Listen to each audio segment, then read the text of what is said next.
Anyway, please. Anyway, while people are finding their seats, I can go through the whole business and start. Thank you very much. Well, good morning. Good morning.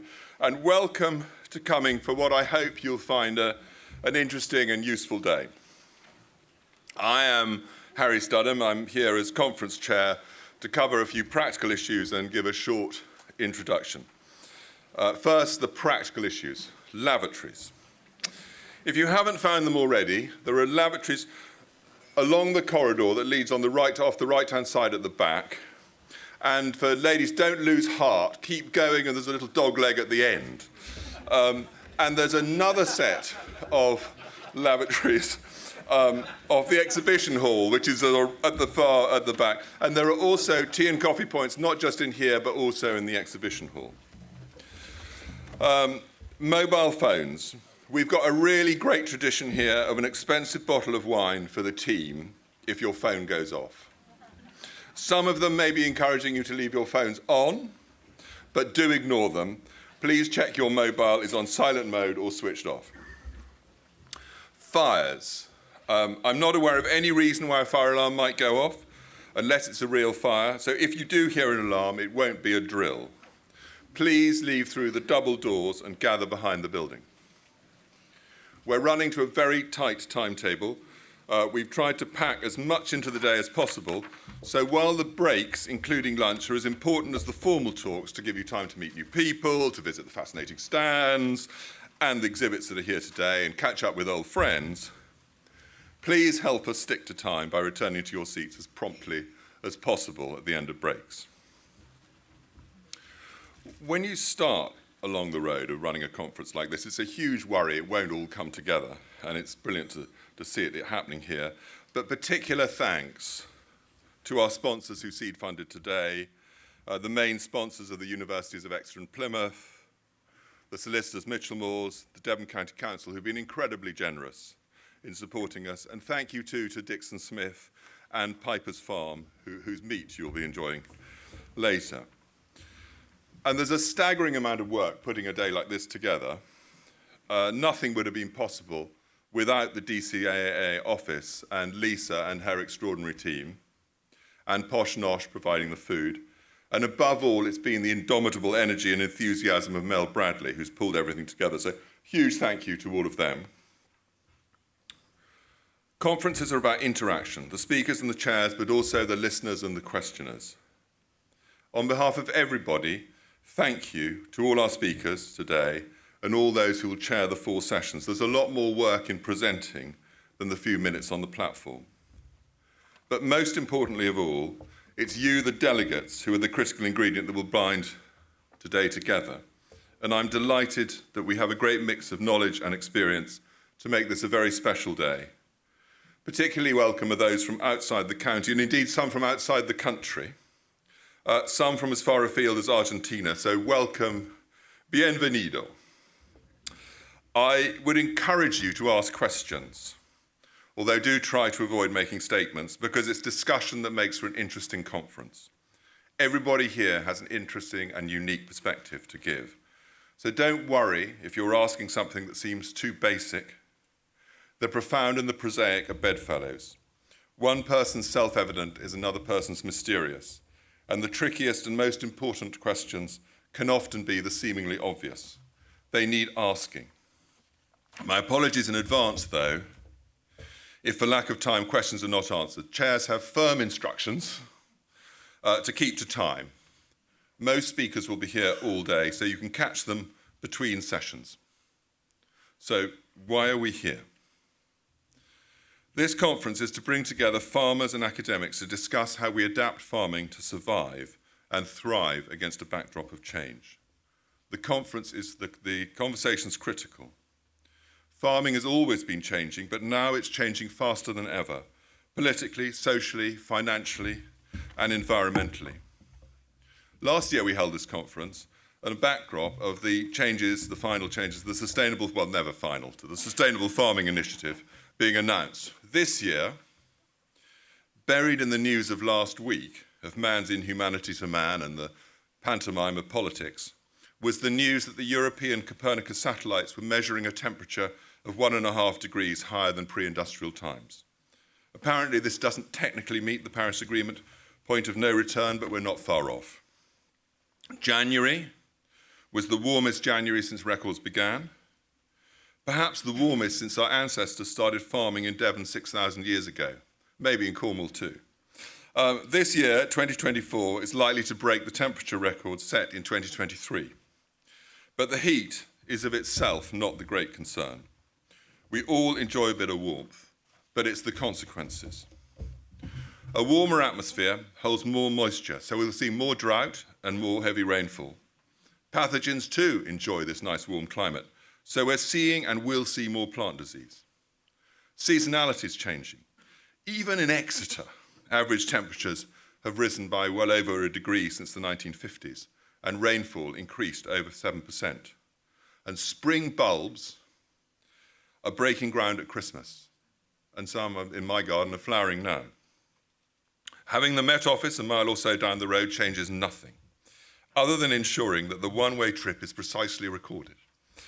No amount of abandoning land to natural process or planting trees is going to change the trend of the next few decades, so we need to be thinking how we farm and how we adapt. And it's not easy when there's always immediate and pressing issues to tackle. Nevertheless, learning to farm resiliently with lower inputs while moving to systems with lower emissions is a critical part of the journey. And this adaptation will involve collaboration and learning from each other. Sound science is critical, but at the same time, grounded practical expertise. We're lucky here in Devon, we have 4 incredible academic institutions with complementary skills.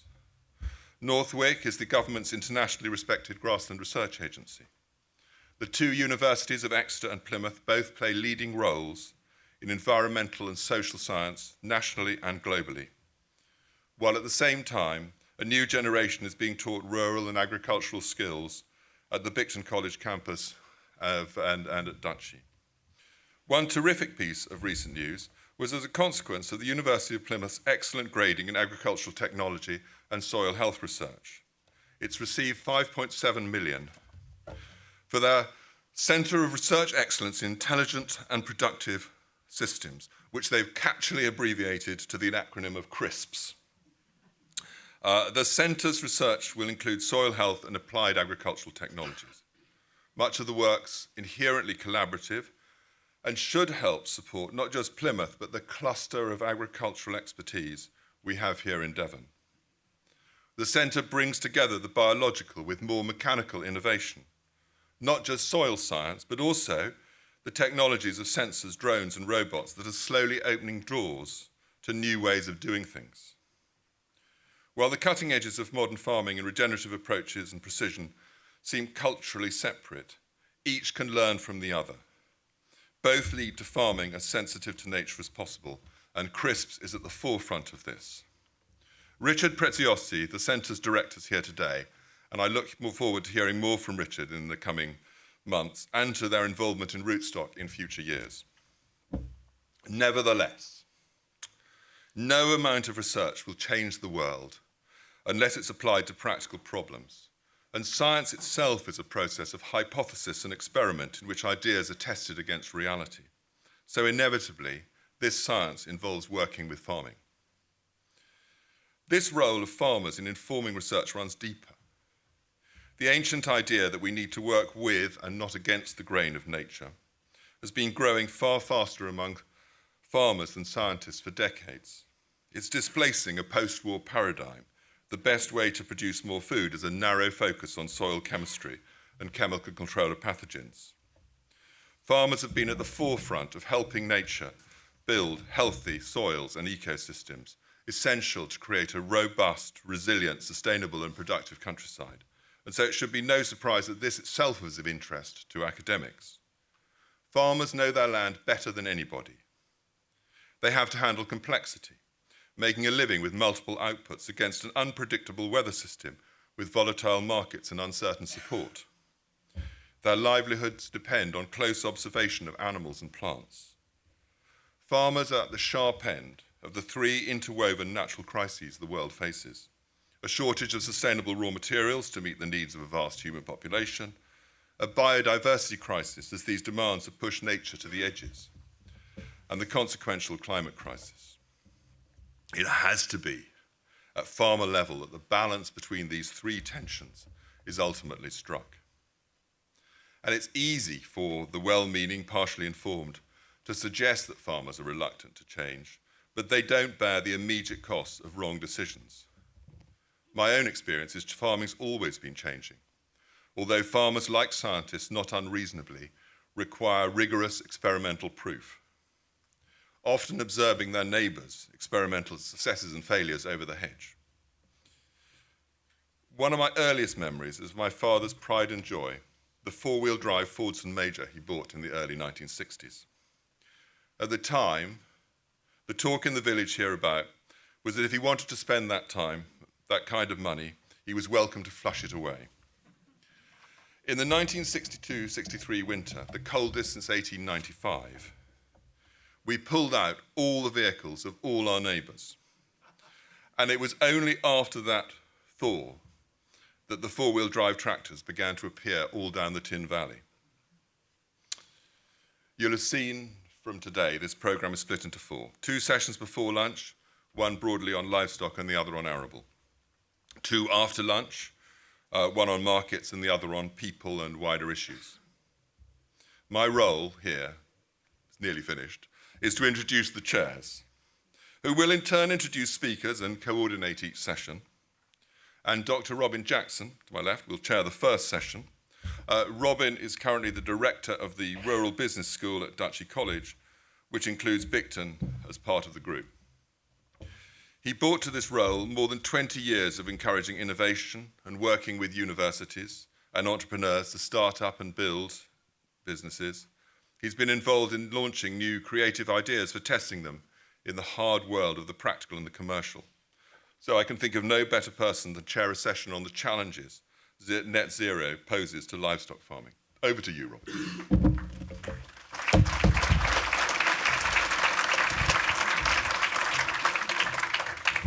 Thank you very much. It's great to be here and see so many familiar faces and so many that I don't know.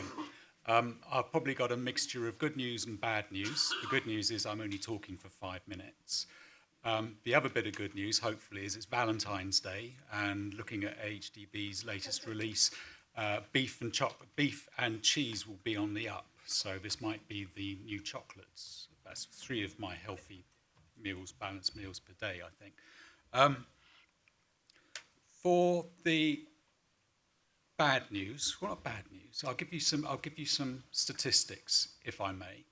And I'll ask you some questions. So in the audience, how many of you farmers? Hands up. That's a good number. Thank you. How many of you that are farmers are farming livestock? Hands up. Wow. Pretty much the majority. How many are dairy? In the southwest, that's probably about 14% of the farm enterprises are dairy. How many are beef and sheep? That's actually close to 38% of the farm enterprises in the southwest. So for the southwest, let me describe it. So we've got Gloucester at the top, we've got Dorset at the bottom, we've got Cornwall at the far end of a narrow peninsular triangle, and it's pointing out into the sea. So what do we do best? Maritime climates, prevailing winds, it's warm and wet, we grow grass. 65% of our land is under grass. Now, when I say our land, our farmland is about 1,756,000 hectares of land that's being farmed in the southwest. That's 20% of the farmland in England. Yeah? Now, that 65% that's under grass, 47% of that is permanent pasture. That grassland, that 65%, supports about 18% of it is used for dairy. About 37% is for beef and sheep grazing. And what better animals to help convert that grass into healthy, nutritious produce than ruminants? And I appreciate that we're speaking more than just ruminants, but ruminants play a big part in net zero, and I'll come on to that later, either from cause or from effect. So just back to numbers. within that area, even though we're 20% of the farmland, we have in our dairy breeding herd close to 39% of the English cows. That's about 415,000 dairy cows. In the beef breeding herd, it's about 25. No, it's actually closer to 28% of the national herd for breeding beef cows.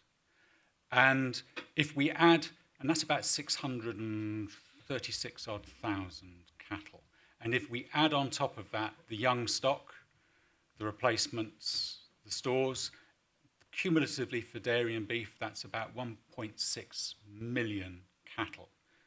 For sheep, we're about 20% of the national average. That's about 2 million ewes and lambs. We've got 30% of the goats. Any goat farmers? 37% of English goats in the in England, in the southwest. And for deer, any deer farmers? Accident. I was talking about that yesterday. But you know, that's about 25% of English deer are farmed in the southwest. That's about 7 odd thousand deer. So that's a lot of ruminants. And ruminants, nutrition and systems is a double-edged sword because, let's face it, as Harry said, we have climate change. And how often do we hear in the press that farming is a significant contributor towards climate change? In the United Kingdom, about 10% of our national emissions are associated with agriculture. In the southwest, it's close to 21%. And that's predominantly because of our livestock. We're obviously also labelled as being a significant contributor towards biodiversity decline. And I think we're very lucky today to have the science, and Professor Michael Lee will be speaking next, and Michael is Deputy Vice-Chancellor of Harper Adams University, and he used to be Head of Station at Rothamsted Research Northwick in Devon. And Michael will be helping us better unpack the science that's behind climate change, net zero, and what we could do. And then we've got some eminently practical farmers. We have Pete Wasnich with regards to dairy, we have Matt Chatfield with regards to sheep, and we have Silas Headley-Lawrence with regards to beef. And together we hope that in the following session we can actually help define how we can still be productive farmers, but part of the solution rather than the problem with regards to climate change and arguably also with regards to biodiversity loss and the likes. So without further ado, I will hand over to Michael. Michael.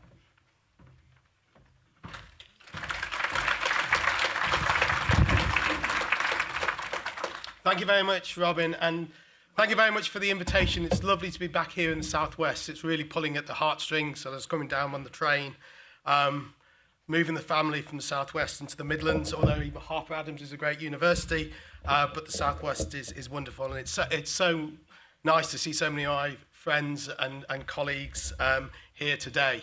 And I'm not going to apologise. A lot of the data and the slides that you see actually were produced at our great institute, Northwick, at Rothamsted. So I'm looking at my Northwick colleagues. You'll recognise some of the information. I was asked to give a little bit of an overview of pathways to sustainable farming and unpacking a little bit about net zero. And I've tried to do that. And hopefully I'm not teaching grandmother to suck eggs, although I've never understood that phrase. But hopefully I don't do that. Colleagues would have seen this slide many, many times. Thank you very much for laughing.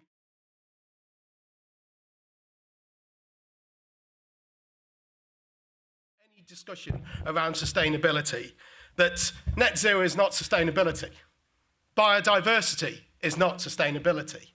Protecting watercourses alone is not sustainability.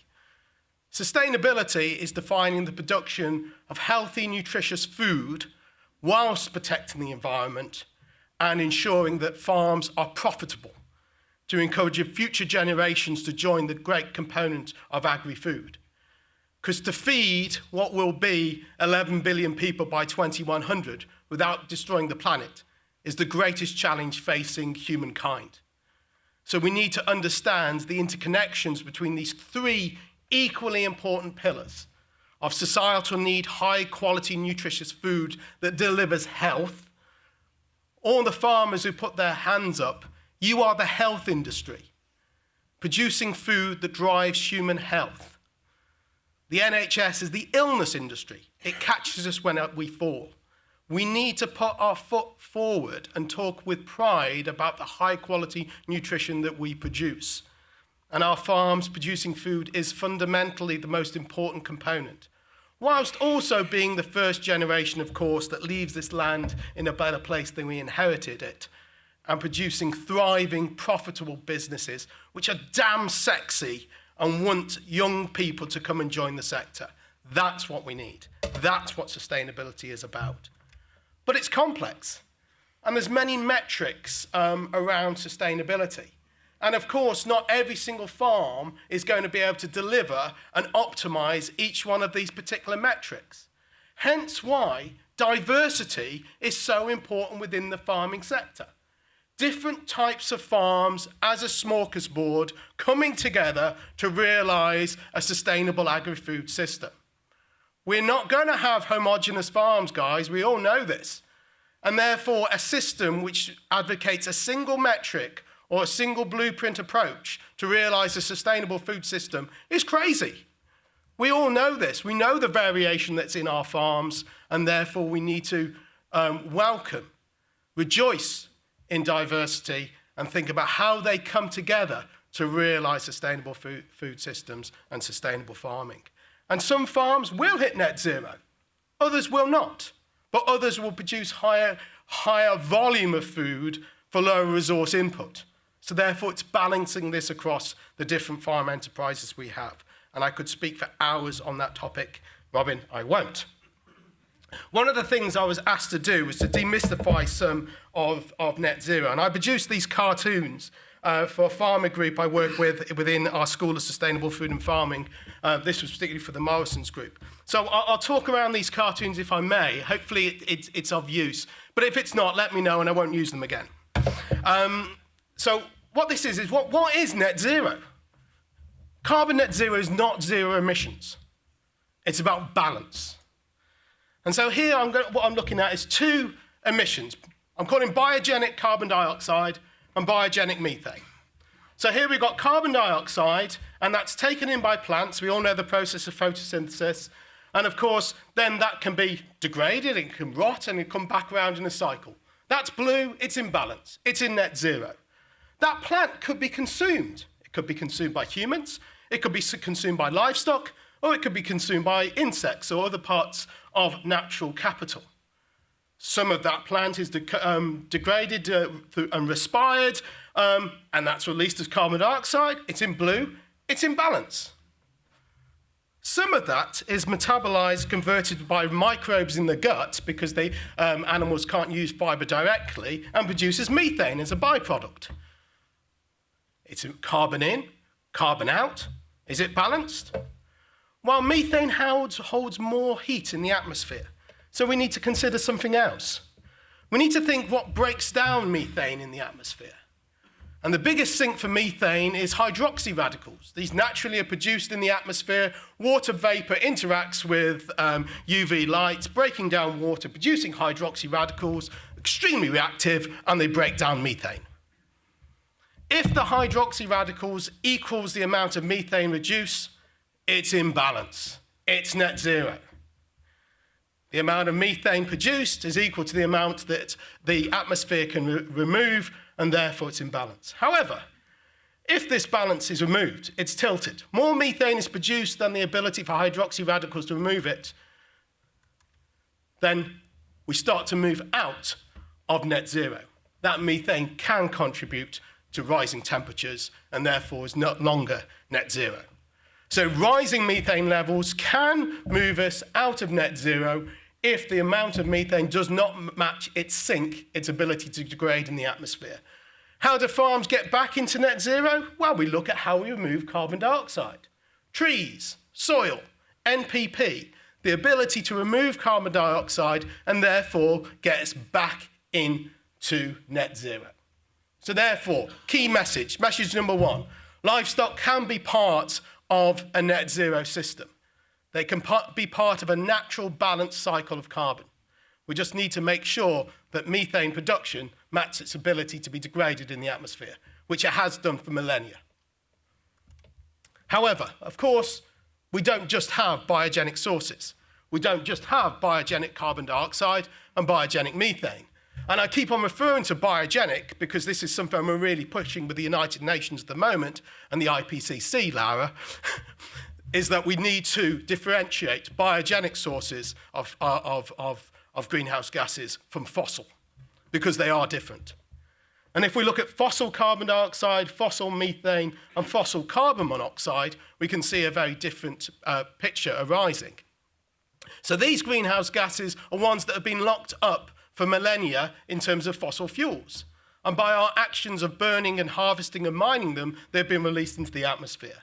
And we can see here that the only way that we're going to remove and get back to net zero is reduction. I noticed and put up here carbon monoxide as opposed to carbon dioxide. Carbon monoxide is very little talked about, but carbon monoxide is one of the biggest scavengers of hydroxy radicals in the atmosphere. Carbon monoxide is released through the incomplete combustion of carbon, either through fossil fuels or rising numbers of forest fires.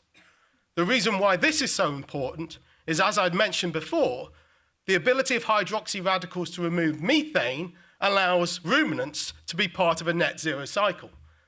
However, if carbon monoxide is increasing, more hydroxy radicals are removed and it lowers the ability to offset that methane. So, double whammy associated with fossil fuels: methane, carbon dioxide, and carbon monoxide. And of course, it's not just carbon. Anthropogenic nitrous oxide is also a huge pollutant and has the highest heat holding capacity. And Haber-Bosch, the fertilizer, the taking of atmospheric nitrogen into inorganic fertilizer. And people ask me a question: what are the key things we have to realize to deliver sustainable agri-food systems? Ultimately, we need to turn off Haber-Bosch. We need to utilize the nitrogen we've got in the terrestrial environment into food production. And we need to turn off the mining of the Western Sahara, i.e. rock phosphate. So we need to have circular food systems to be able to reuse those nutrients. And the only way we're going to get to net zero with these emissions from fossil is reduction. So therefore, we need to decarbonize these sectors. Okay, so that's fine, Michael, but what does this mean at a farm level? Well, we all know we need to start our carbon journey. We need to do our benchmarking. We need to do our baselining. We need to know our numbers, guys. Please, farmers, let us help you with this. And there's a lot of tools out there at the moment. And in fact, my advice, and I've put up some of the carbon calculators here, please look on the AHDB website in terms of the 8-point plan of which carbon tool to choose associated with your farm business. You know, I think there's some really good advice out there. But agriculture is complicated. We cannot decarbonize like energy and transportation because we are carbon. We're producing food to feed to a carbon entity, which is us. So therefore, we need to look at efficiency gains and think about those natural cycles. And it is complicated because we're not dealing with a single gas. We're dealing with carbon dioxide, methane, which I've talked about, and nitrous oxide. And I won't spend too much on, and I'll catch up with you later if there's any questions on carbon footprint and how we can help you. I'll come on to in a moment.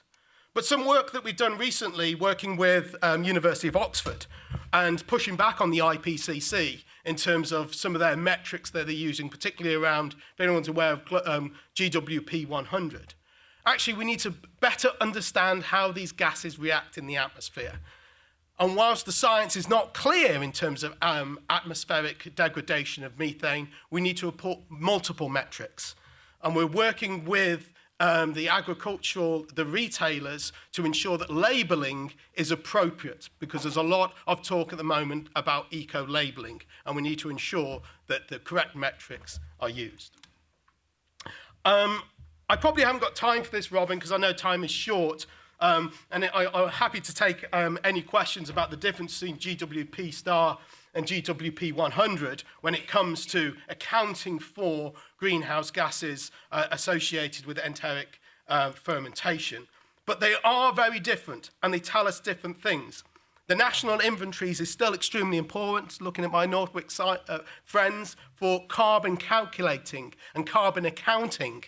But what GWP Star does is to look at the impact it has on the rising temperature, what it means for climate change. And so therefore we need to report both metrics. I put up this data here because it's really important to understand about, emphasising the point about net zero. Methane is a really important gas. It's been produced on the planet since the dawn of time. And it's really important to understand it just needs to get back in balance. It needs to get in balance with its emissions, its natural emissions, and its sinks. And that will mean a global reduction of methane by about 30%. 30% of global methane is produced through the fossil fuel industry, through minages and leakages. 40% is produced through soils, and Sasha's, I'm sure, going to talk about some of those aspects later. And 30% is produced through agriculture. So remember the Paris Climate Change Agreement 1A. We need to reduce greenhouse gases to maintain our temperature 1.5 degrees. Remember Paris Climate Change 1B. We need to do this without affecting future food production. So think about this when we're advocating for reductions in methane. For anybody who is not aware of the Arc Zero project, which is, I think, a gold standard in how you do baselining and benchmarking on farm to support farms to reduce their emissions. Because in a world without fossil fuels, we're not going to worry about burping cows. But we're not in a world without fossil fuels. So we all need to reduce. And we all need to do our bit to reduce our emissions. I think we're all in agreement with that. This piece of work really highlights how farmers can work together to realise a net zero. I won't go into detail on it now, but please do check up if you're not aware of the Arc Zero project. We're working with Professor John Gilliland and the work that they've done in Northern Ireland, and the £45 million investment from the Northern Irish government to help carbon benchlining on farms to do this within GB. And this is some of the work that we're doing at Harper Adams to drive this with some of the retailers and AHDB. Okay, so Robin said I'd also talk about some interventions and things that we can do to reduce those emissions. Hopefully that's contextualised some of the challenges. I'm a simple livestock scientist, and I like to simplify things, and I like to think of it steps that we can consider on farm, and 4 simple steps. 1, 2, 3, 4. First of one, concentrating on genetics and health, performance. All the farmers, best farmers, are doing this. They're looking at productivity. They're looking at efficiency. They're looking how they can produce more from less. That is the first step in any carbon journey, efficiency. More from less. Once you've looked at your business and how every single component of efficiency can be eked out, it's then looking at, okay, inputs. How can we reduce our inputs costs? How can we grow more feed or reduce the amount of input fertilizer that we put on farm? That's the next step. So really looking at efficiency. And then, of course, if you're a livestock farmer, once you've looked at your basal diet and your basal ration, then there's the opportunity that you can include some supplements, and I'll come on to some of those in a moment. The first 2 is all about reducing your emissions, reducing your carbon dioxide, reducing your methane, reducing your nitrous oxide. The second 2 about capturing the carbon that you can't reduce. So nature-based solutions, and again, I'll come on to a few of those in a minute, associated with land and soil, and then the opportunity for green energy, also on farm. So, first thing, and this aligns to point number 1 about efficiency, the value of breeding.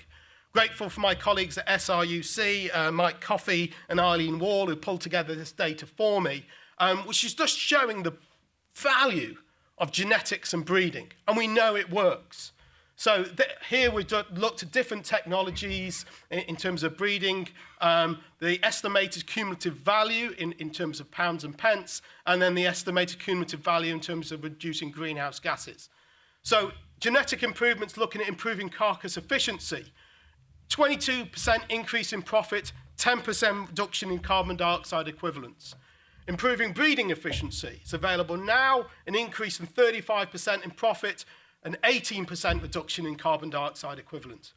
Improving feed efficiency, predicted to be about 40% increase in profit, 26% reduction in carbon dioxide equivalent.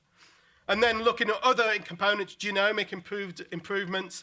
And I've got to say, it's not just about the livestock, also within plants, particularly some of the fantastic work that's happening in Aberystwyth at IBERS, looking at new red clover varieties, which will improve nitrogen use efficiency and improve persistency in the sward, and the ability to reduce emissions by looking at forages. And then the last one is looking at the science of the rumen microbiota. Some really exciting developments there. So breeding works, improvements work. Feed supplements. And I thank my colleague and friend, Professor John Newbold, again at SRUC, for pulling this together, because there's been a lot of noise about archaeal suppressants, 3-NOP, Bovia, where they are, how they're going to be integrated. And there is a pipeline of development in terms of its applicability or use at the farm level. And there is a long joy from bench and research-style, laboratory-type work, and it actually being on sale for the farmer. So we need to understand this. And also, of course, it's okay developing a product, but we've got to understand how the farmer is going to use it. For a product like Bovia, it might be okay for a high TMR dairy ration, but it'd be very difficult for an upland hill flock or a suckler beef system. So we need to find those solutions. But there are some really exciting developments associated with this. But we also need to develop the technology, how it's used, whether that be boluses, mineral licks, and how that's included. Sasha, Andy, here's the slide, which I stole. Andy put this together for me a few years ago, and I use it, I think, in every talk. So huge thanks to Andy, because I think it's fantastic. I'm not a soil scientist. The expert's going to talk in a moment about this. But it really emphasizes the importance of organic matter in soil health and the ability to think of soil as like a pair of lungs, the ability to move oxygen through, to drive healthy biological processes and turn inputs into biomass instead of degraded pollutants. Sasha and Andy, I'm sure, will be talking more about this later, but phenomenally important about understanding and integration of livestock into arable systems and how we can get more of this precious resource, I think we call it shit, from the west to the east to drive soil health, reducing our requirement of inorganic fertilizers. What comes out of our cows soon will be as valuable what comes out the others, the back end. 5 minutes, wonderful. And then again, some work that happened at Northwick, showing the real potential of forage systems, either being multifunctional swards. The importance also to remember, of course, that for every mole of nitrogen fertilizer you put on your sward, you put 6 moles of carbon into the air. So therefore, we need to think about how it's using functional swards. I don't like the term multi-species swards, because that sounds a bit like stamp collecting. What I want to talk about from a farming perspective is functionality. What are they doing for my business in terms of biodiversity, mining soil, micronutrients, and critically, animal growth? So that multifunctional sward approach is really, really important.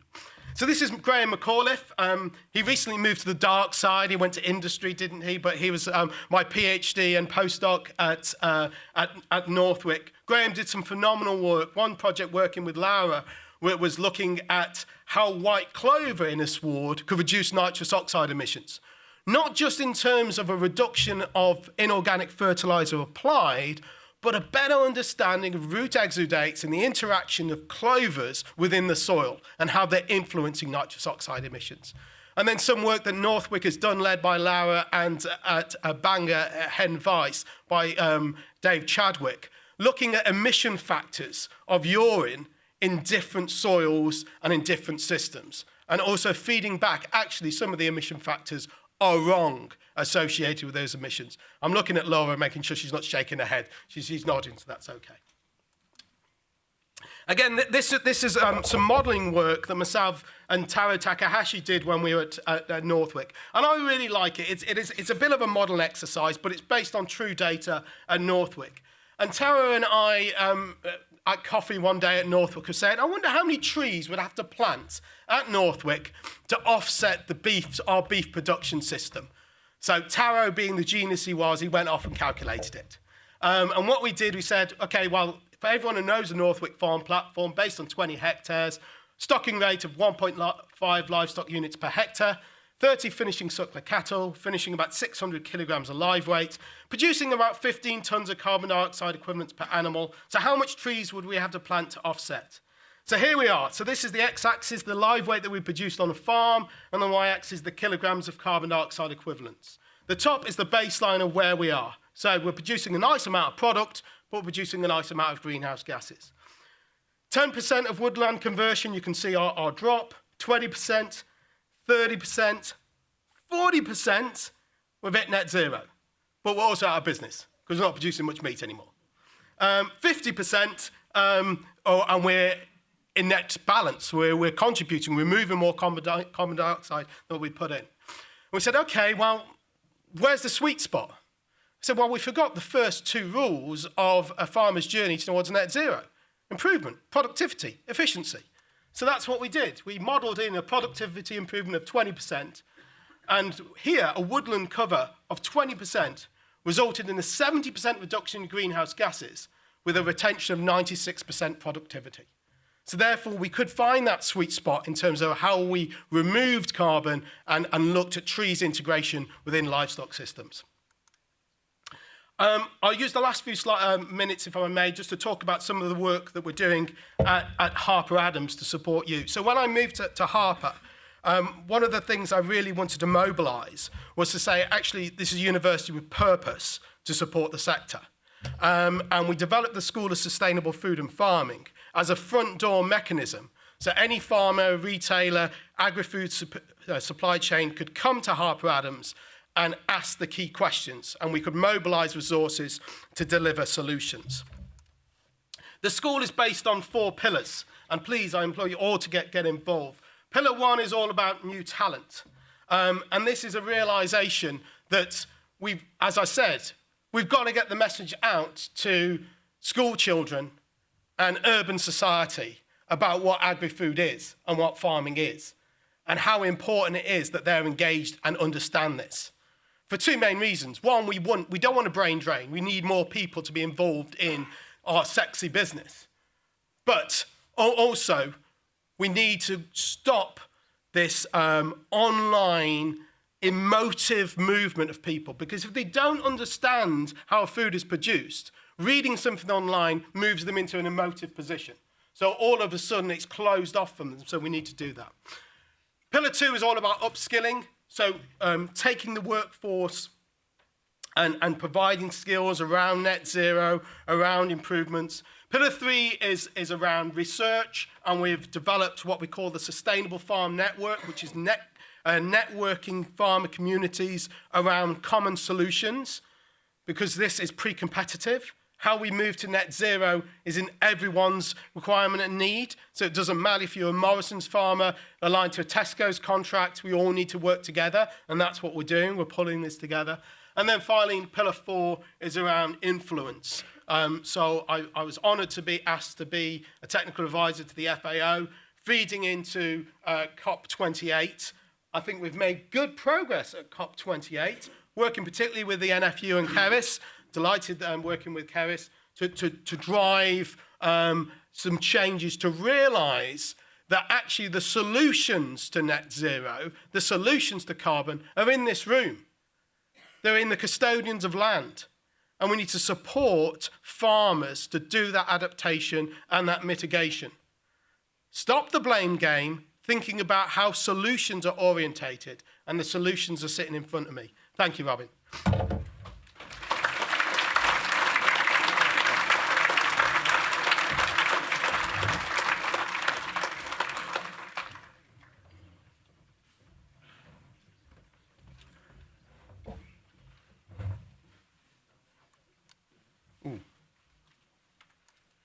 Thank you. I'm not going to apologise, but some of the messages I'm going to give will probably be very similar to what Michael's just spoken about, so that's great. First of all, these are my thoughts, views and experiences as a practical farmer. So we are an evolving system and we're always trying to learn. So we'll talk about some carbon footprinting in a minute. Generally, a good carbon footprint means a good level of efficiency, unless it's being achieved by offsetting. And levels of efficiency of what we've been trying to achieve for the last 30 years. So basically, although the parameters that we're measuring a business might have changed, it's what's always been at the core of our businesses. So this isn't new thinking. Efficiencies is what we've been trying to achieve for a long, long time. We're doing this not through niche farming. We're not doing it through niche commodity prices, and we're trying to do it at a reasonable farm size scale as well. We believe that we can achieve these results on the mass rather than just creating a niche stuff at all times. Grow more from less is something that we've said. Less wastage, more profit. It is inevitable. Any unit of nitrogen that we lose out of our system, or any part that's lost, is potentially less profit to us. The three-legged stool that we see down the bottom, once again, it's a rock of our whole farming thing. We need to be economic. We need to make a good profit. We as a business focus firmly on return on capital. It seems a bit silly to be looking for, if you're measuring your business on business output, and then expecting the profits to follow. So you want to focus on your return on capital, and then let the rest follow on after that. This for us means investing in areas of a high return. In those areas of high return for us are particularly things like soil investment and genetics of both livestock and plants. The social side for us, we run a seasonal systems. They're the systems that we enjoy working with. Our staff enjoy that as well, and it's generally well perceived by the public perception as well. All of our teams live local and are part of the communities as well. I'm going to move on to the environmental side now, because this is probably the bone of the talk today. What we're trying to do is we're trying to graze 365 days a year through a range of forage crops, rotation lengths and what have you. This isn't achieved on every site on every day of the year. Ground conditions, rainfall, topography and things do have an aspect on this, but we found as our soils improve, as our cropping knowledge improves, that we can extend this probably further each year. We're looking at optimizing weight gain. So many guys in the beef industry and what have you are just measuring growth rates in cattle. We don't believe this is probably the best way. It's more about the efficiency of gain rather than the total weight gain. So an animal that's doing 1.4 kilos, that's eating twice as much food as an animal that's putting on a kilo a day, may not be the animal that we want in our system. We're measuring litres of output per acre rather than litres of output per cow. And we're trying to do this over a range of different soil types over different farms. So our home farm is very sandy, very free draining, and yet within 2 miles of us we're farming a farm that's on heavy clay that used to be part of the Exmouth brickwork. So there's a complete range of things. And it is continually evolving. We were organic for 17 years. We perceive or we believe that it's not the way that we want to go forward. We don't use a lot of inputs, but the ones that we do are very strategic to our system. These are some of the early lessons that we've learnt.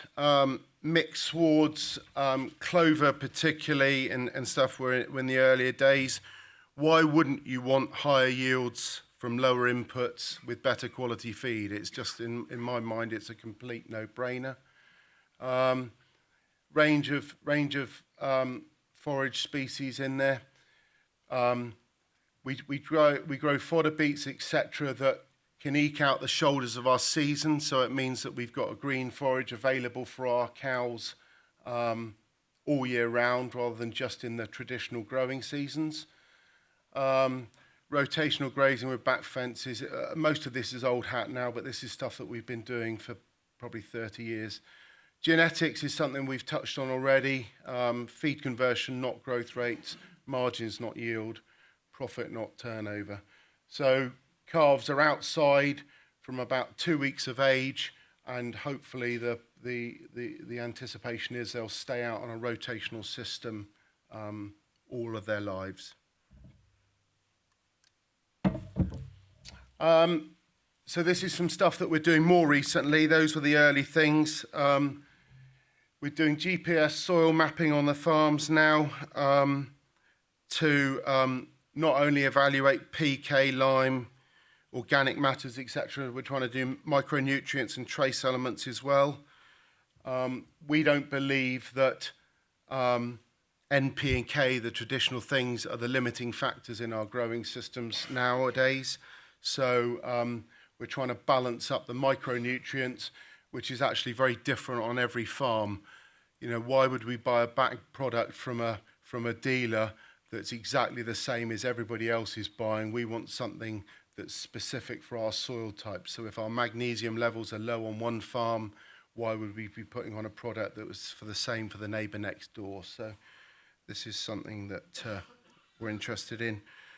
Weather stations, we've got proper weather stations set up on each farm, so we're making completely informed decisions rather than guesswork into it. And we're creating bespoke fertiliser plans for each farm and each soil type.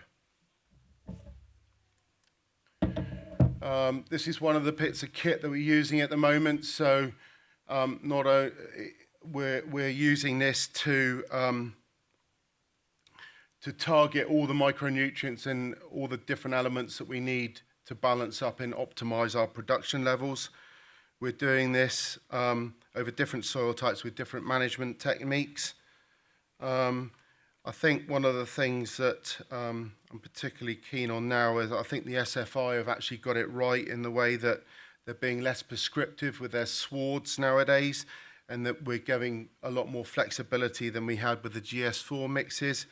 I think over a period of time, what we're finding is we're using different herbal lays on different land types for different cropping regimes, and over the period or the life of these herbal lays, they do change in consistency over those periods. And I think the GS4 mix was too prescriptive before, and I think the new SFI is very good for this. Increase in aeration and working depth of soil. This is something I'm particularly passionate about. I think that we can do a lot with that. I'll come on to that very quickly in a minute. In plant tissue sampling, something that we're trying to do, just measuring plate metering ground and just estimating yields. There's quite a lot of difference between makeup of the grasses that's there. Challenging the thought process. This is something we all ought to be doing to ourselves all the time, just never accept anything as it is. I think maize and fodder beet have historically got very bad names for themselves environmentally. You can see some mixed cropping over on the side here. This is something we've been doing quite a lot of recently. So this is a crop of beans and maize that are being grown together to not only balance up the protein of the clamp material, but put nitrogen back into the ground. We believe maize and fodder beet works down to the soil, goes down to the rooting levels go down to about 1 metre in the soil. So we've got a huge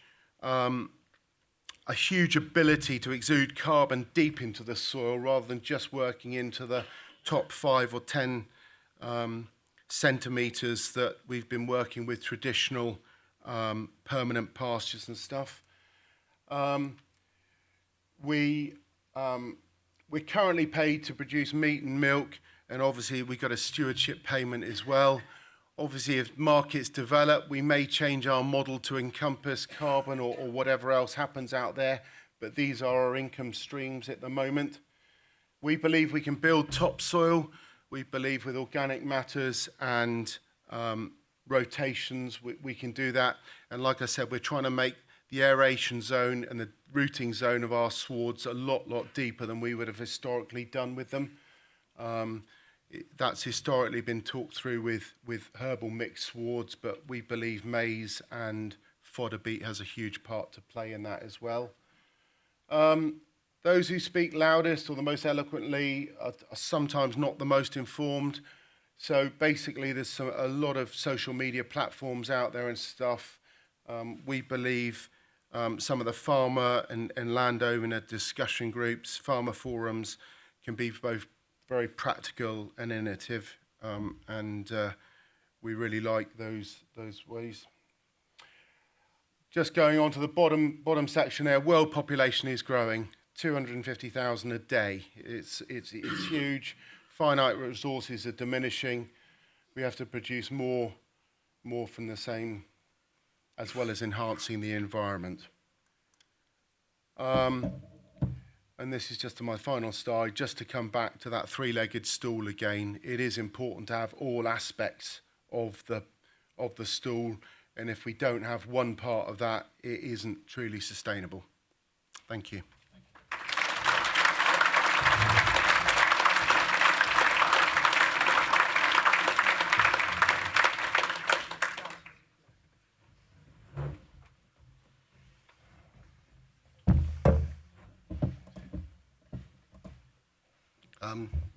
I do speak quite loudly on social media, but not very eloquently, so I hope that's okay.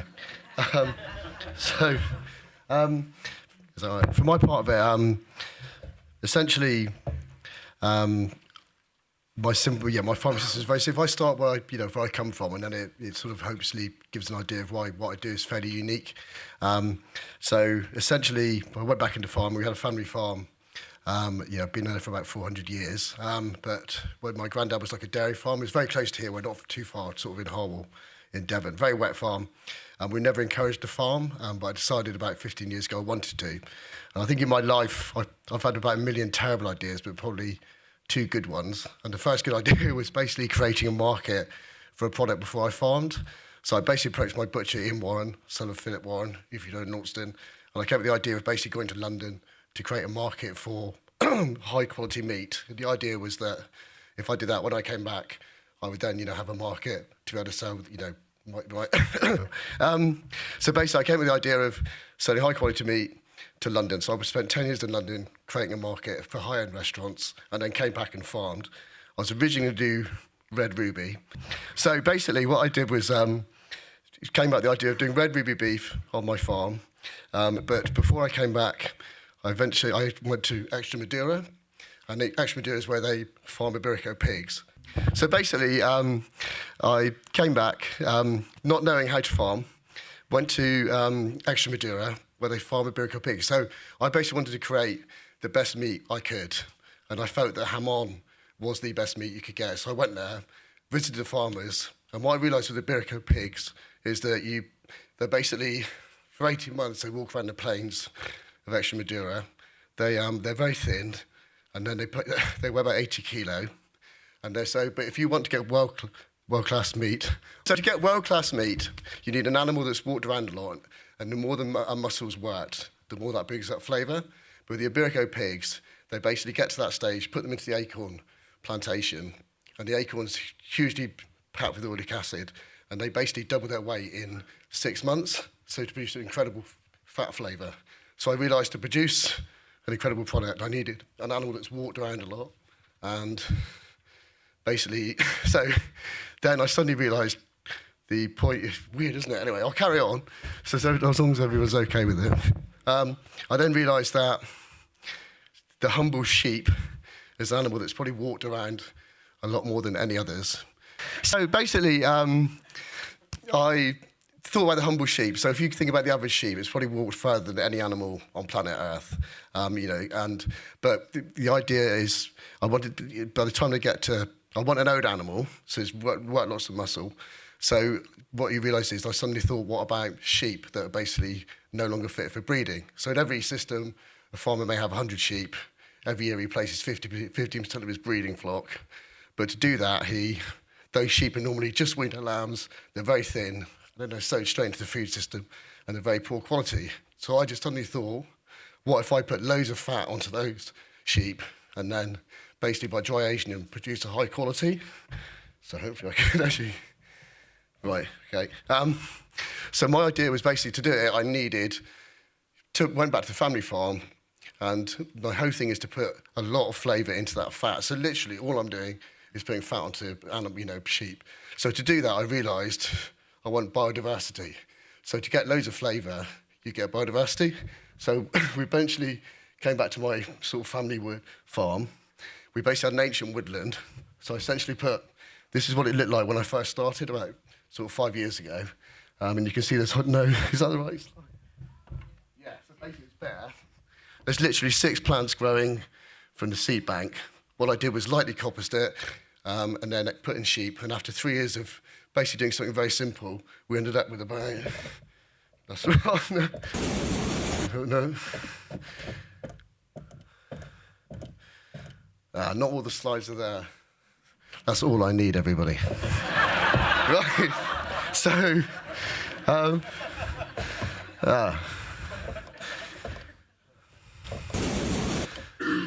no. Right, so just present, there's the 80 plants now growing from that seed bank.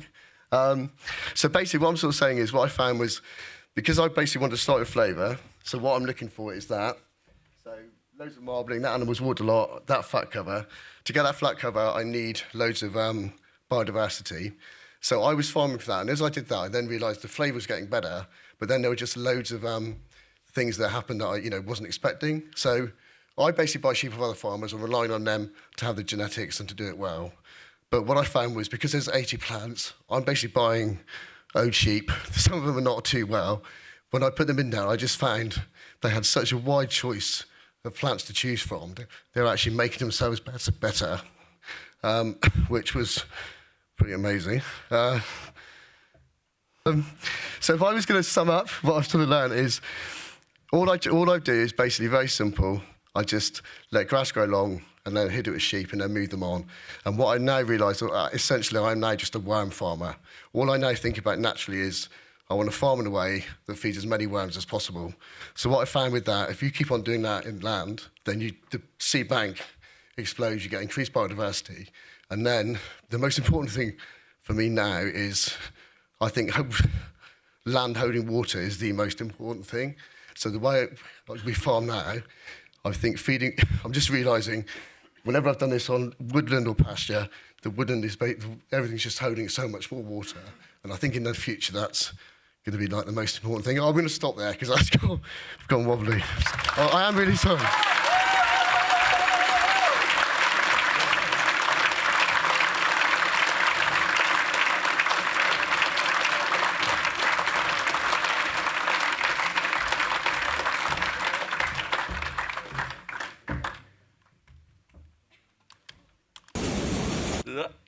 Hi guys, I'm Silas Teddy Lawrence.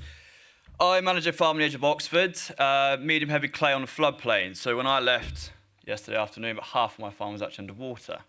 But what I'm going to talk to you today is some of the work what the company I work for does, and what we've seen over our journey or transition into our AMP grazing system or regenerative ag.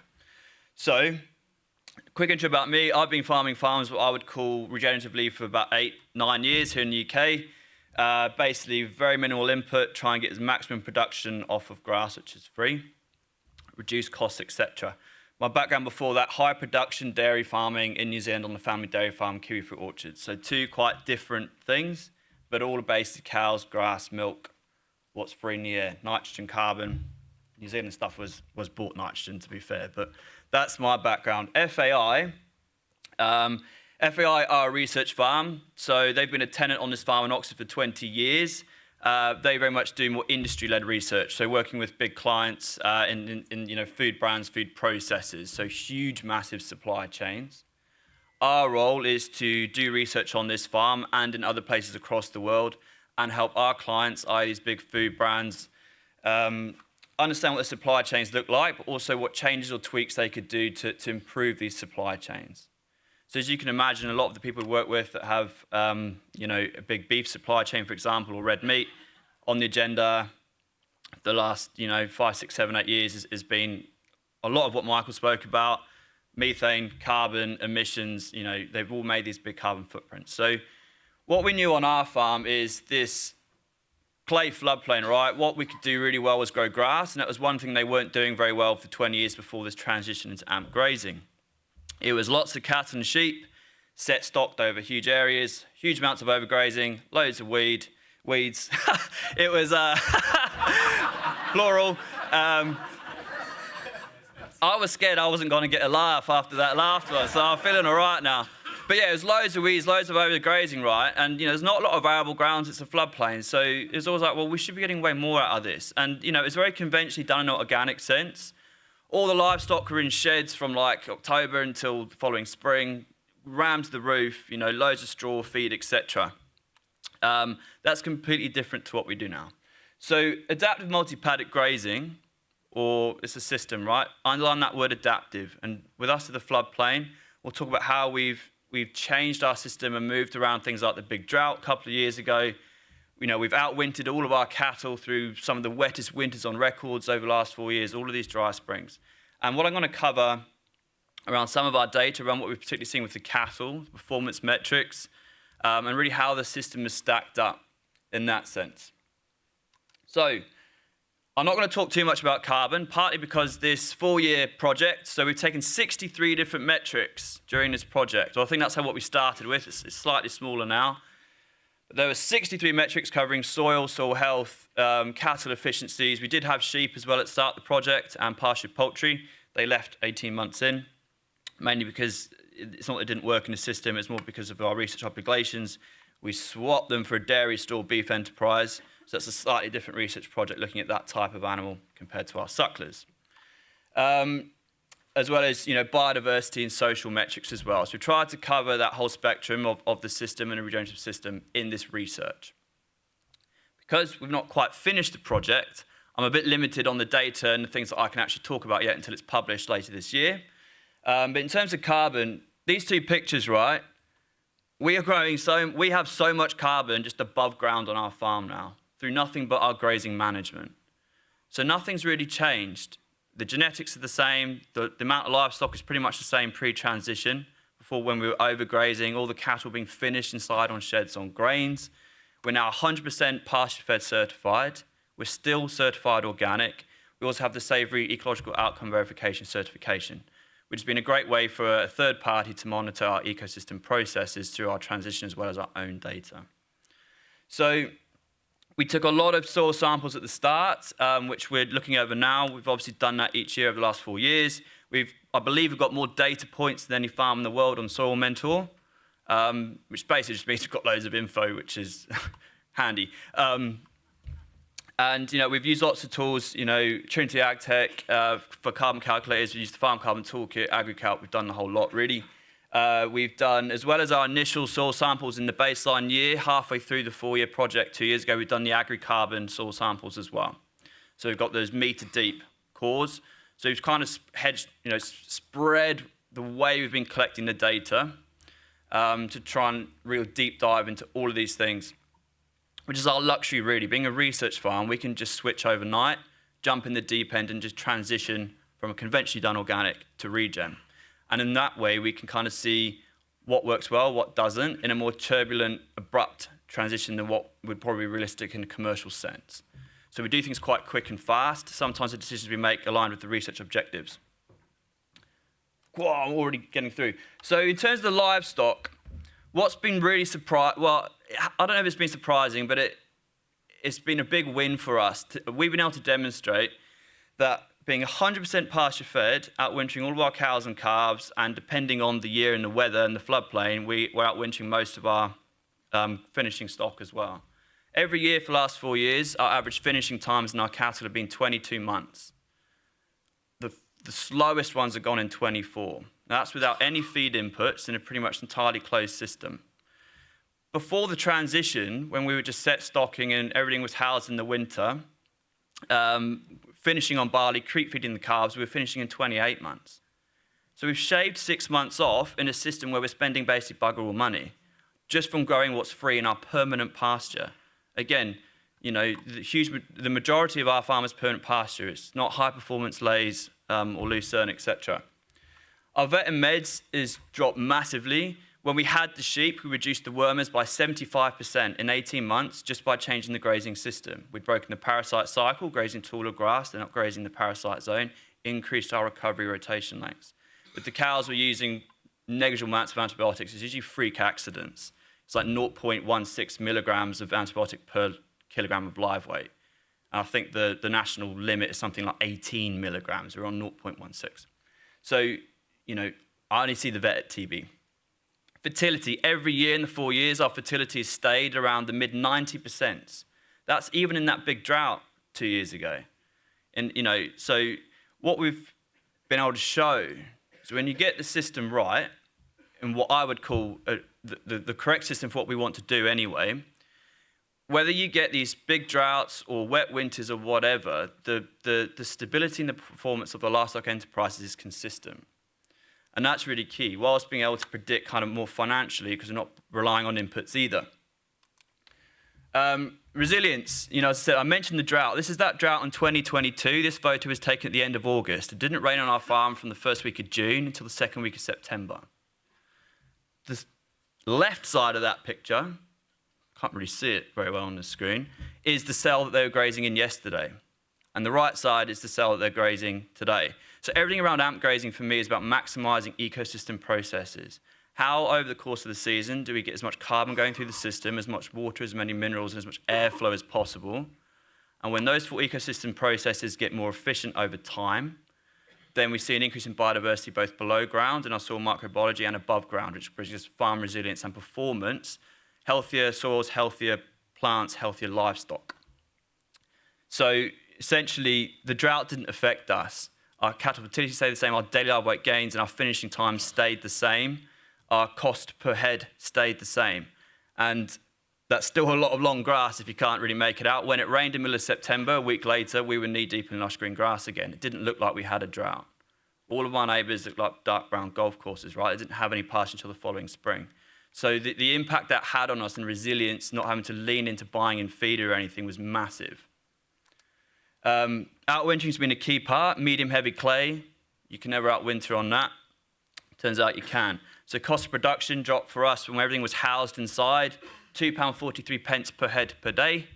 As we've outwintered in bale graze, that's dropped to £1.06 for a cow and calf bear, and 91 pence per head per day for a dry animal. So that's a huge saving, right? Times that by 100, 200, 300, 400 head over a whole winter, 180 days. The water investment we spent, with the money we spent on the water investment to make this work, it paid itself back in the first 2 months of the first winter. So think about where you put your money. What do you need to do to really make this system efficient? Think about water, right? It's the main one. What kind of infrastructure gets you most bang for your buck? That's, you know, it's amazing, the resilience, and we use this as a tool basically to keep those ecosystem processes moving in the winter. We're trampling in that mature grass, that hay, that seed, keeping the carbon cycles moving in a different format than photosynthesis. It's building out organic matter, making our soils better able to hold on water, etc. So every year it gets more resilient, more productive, more biodiversity, as well as a lot of the seed coming up in those bales and the seed that has germinated and been left there from the stockpile in summer. We do graze this block in the summer as well, and most parts of the farm get 5 or 6 grazes a year, depending on the river. The parkland where we outwinter, that's more like 2, and in the summer, that's what it looks like. 20 years ago, half this parkland was monoculture maize, supplying a dairy farm. What went after that, I don't know. I doubt it was very much more exciting than ryegrass and clover. Nothing has been spent or put in there in terms of buying a bag of seeds since. So I think most of that biodiversity has come back through our grazing management, because the only 3 things we can control really in a grazing system is grazing, animal impact, and time. how long you're in the same spot, how long till you come back again. Stocking densities to influence grazing and animal impact. Can't control the weather, feed, fuel, fert prices. So if you're going to interact with them, fine, but it's out of your control. Animal impact, I think, is what has brought this diversity back. Lots of hoof prints in a hectare, half hectare cell, whatever, during the winter. Lots of seed sat in the latent seed bank, getting the right germination triggers to come back the following spring, as well as the hay and the seed and everything else that's come up. So for us, outwintering isn't just a way to save money, but we have to go and spend money to fix it. There's a massive amount of benefit in doing it the way that we're doing it that has a huge impact on our production, diversity, etc., as well as the cattle performance. It's really hard to put a cost on. But the crux of it is by spending very little money on anything, we've increased our production, and our cattle metrics have performed massively and consistently, despite the climate fluctuation, the weather events like the drought. And every year we're seeing improved biodiversity and soil health. That's me timed out.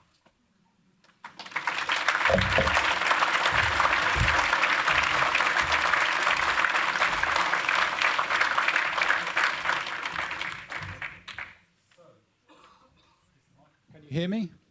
Microphone on? Excellent, brilliant. Saved me wandering back and forth. Now's the opportunity to have questions from the audience, please. Peter. Hi, Peter from Piper's Farm. Matt, you were bloody awesome. And what you had to say about giving people pleasure from the way you'd farmed, the eating sensation, was really cool. I'm just fascinated to know where the cricket club comes into your journey, because somewhere along the line, some really cool people around you have helped with your journey. And I don't know why I'm thinking the cricket club is maybe quite key in all of this. You're probably quite scared to ask me a question in case I crumble again. No, thank you very much, Peter. It's a very nice question. I think where it fits in for me is, from my talk, you wouldn't quite understand what I've been doing, really. But I came back farming, I guess, in a different way than other people. So, essentially just strict grazing sheep, letting grass grow long, strict grazing, which in my area is quite unusual. So I didn't play at my cricket club for 25 years, came back, suddenly a farmer doing these weird things. But they welcomed me back really well. But they were, I suppose, because I was shouting a lot on Instagram, and they weren't quite sure what I was doing. But I suppose my one real positive was during the height of the drought, I'd been doing my thing. I just thought it was quite normal, really, letting grass grow long, moving sheep, making sure I had lots of cover.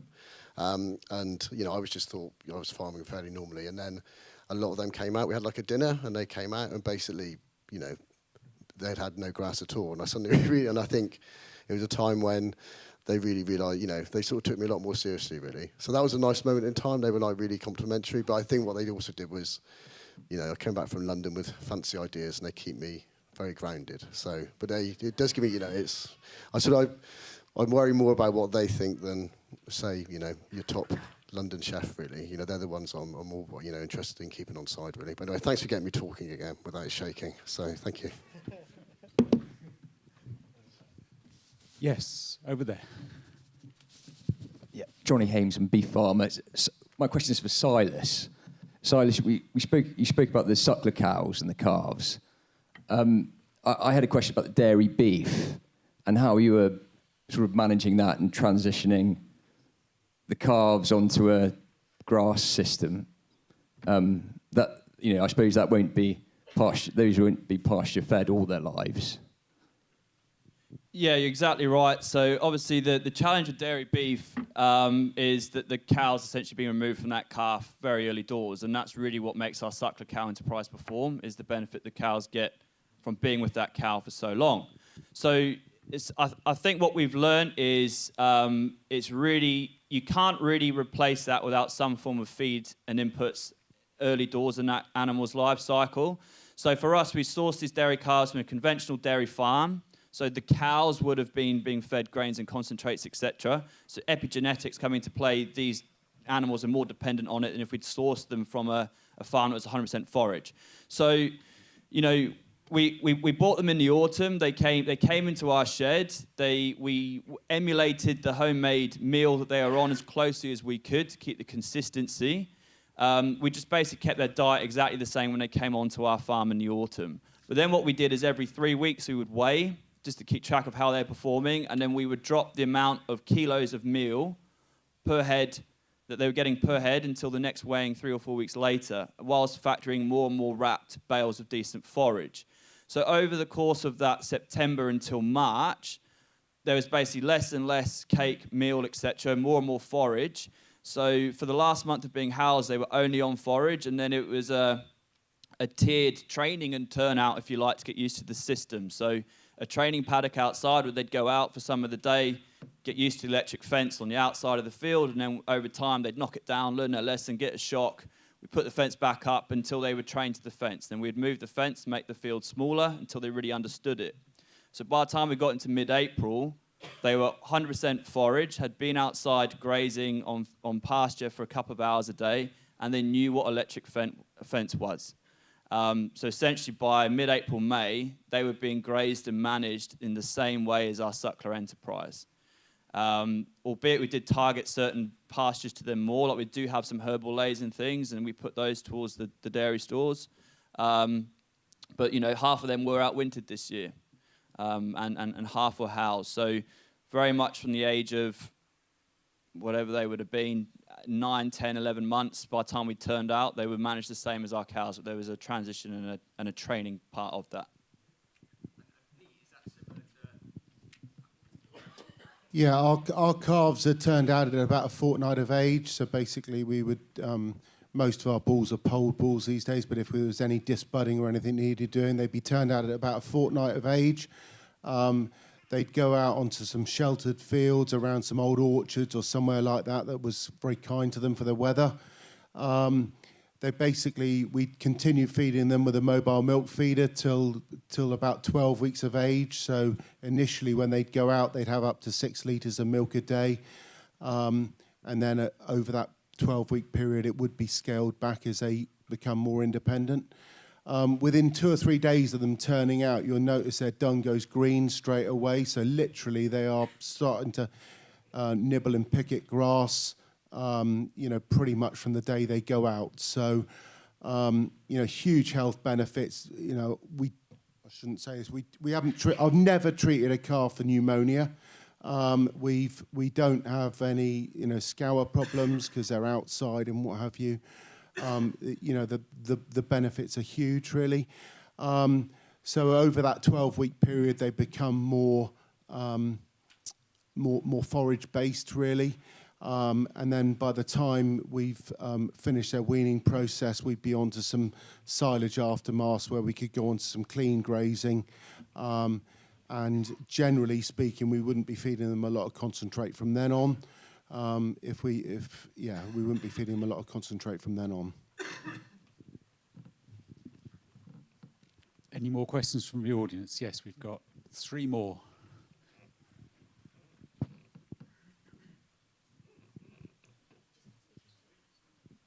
Hi. Parasite burden. That's my question. What's your parasite burden like? For all any of you, really? Anybody with cows? Yeah. Ours is pretty good. We were organic for many years. It's something we try to do. Clean grazing's an instrumental part of our system. So once our calves are weaned, they go on to clean pastures. With rotational grazing, inevitably we're not going to run into the same burdens. All of our younger calves, certainly in our first year, we would try to have on either as a minimum silage aftermath, but as, if preferable, some reseeds, so they've not got a worm burden from adult cattle on there.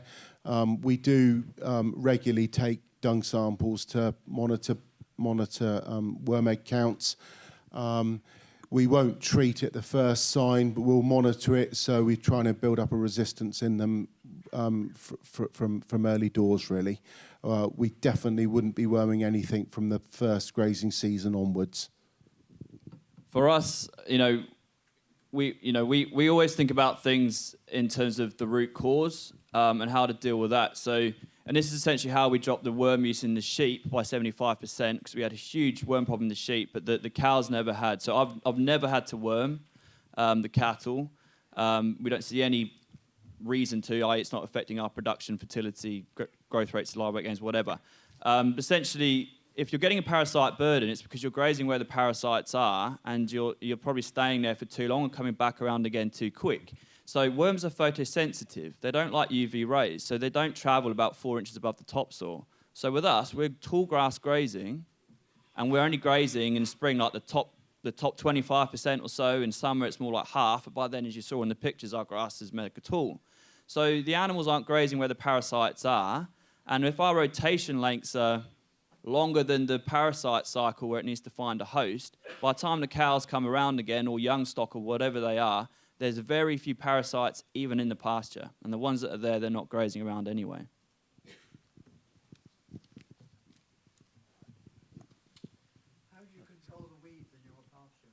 I was just going to ask Silas, actually, if that's okay. A question just on, we talked about input and the system of grass-fed. What about output? What sort of output would you have per acre for calves and things like that?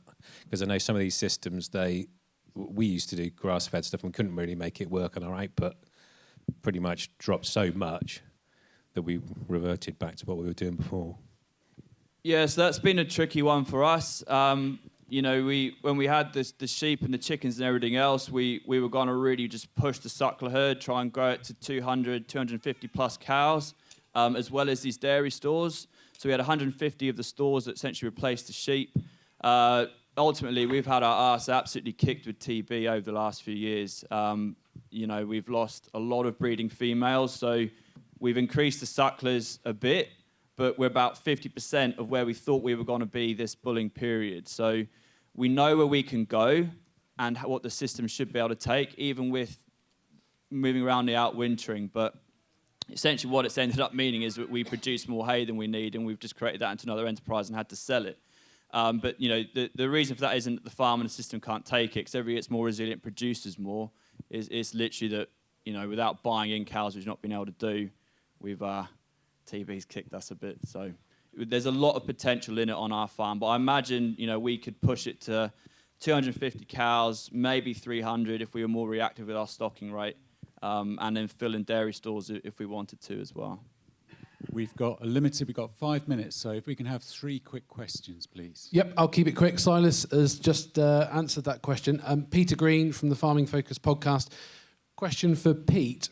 Really interested to hear you talk about looking at return on the capital employed, return on the asset rather than profit. You talked about the investment in soil.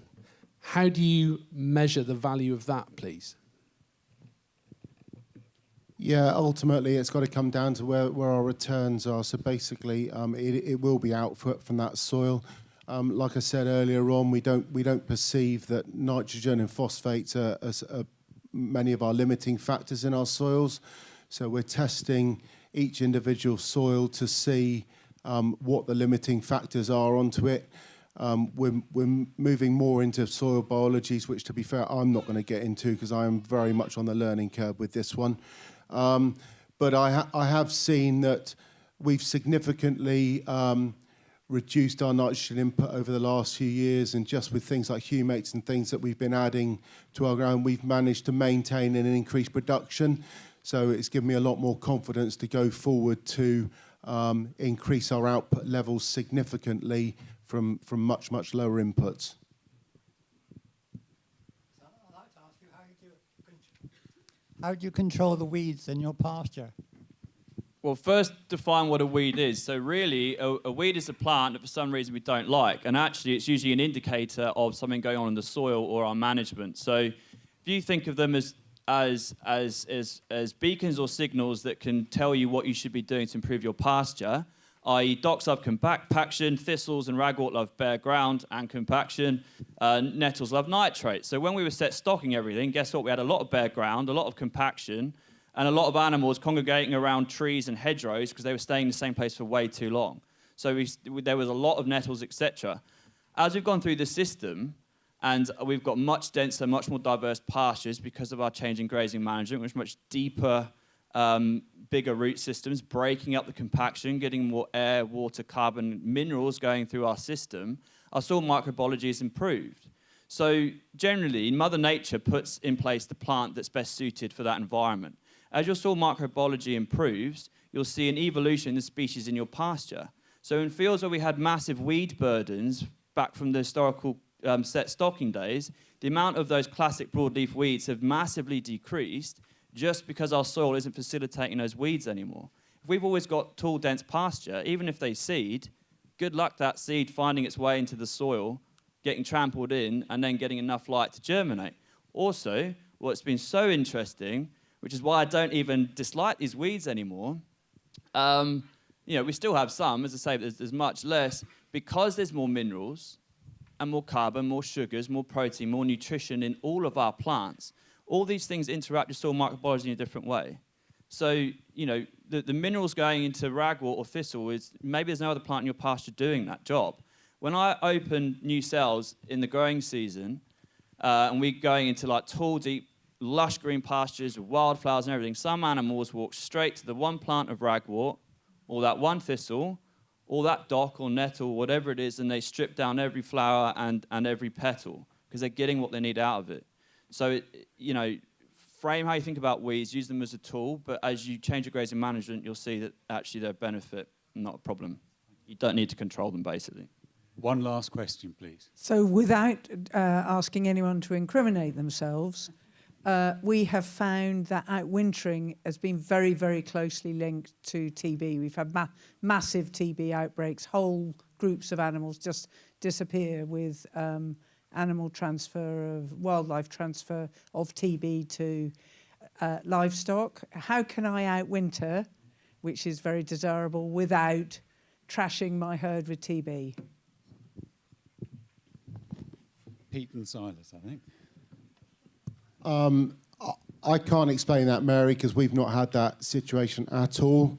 No, obviously, like I said, I'm not quantified. Silas sounds like he's had a bit more TB than we've had. We've had very good experience of health on all aspects, not just TB, but all aspects from outwintering. And certainly we find our animals a lot fitter and healthier for it. And there's certainly no transitions when they're turned out of sheds and go into the spring. So I'm afraid I'm not fit to comment on that one. Ours is tricky because, maybe that's an issue with our system and is potentially increasing the amount of reactors we get. That might be true, but we also get TB reactors in the spring and the summer. So in general, there's just more wildlife on our farm. And if it's coming from the wildlife, then, do we just then never graze? We do small things like the water troughs are moved and tipped out every day. The mineral feeders, which we only put out once or twice a year, just seaweed basically and salt, we've raised those up so they're not kind of at the height of a badger.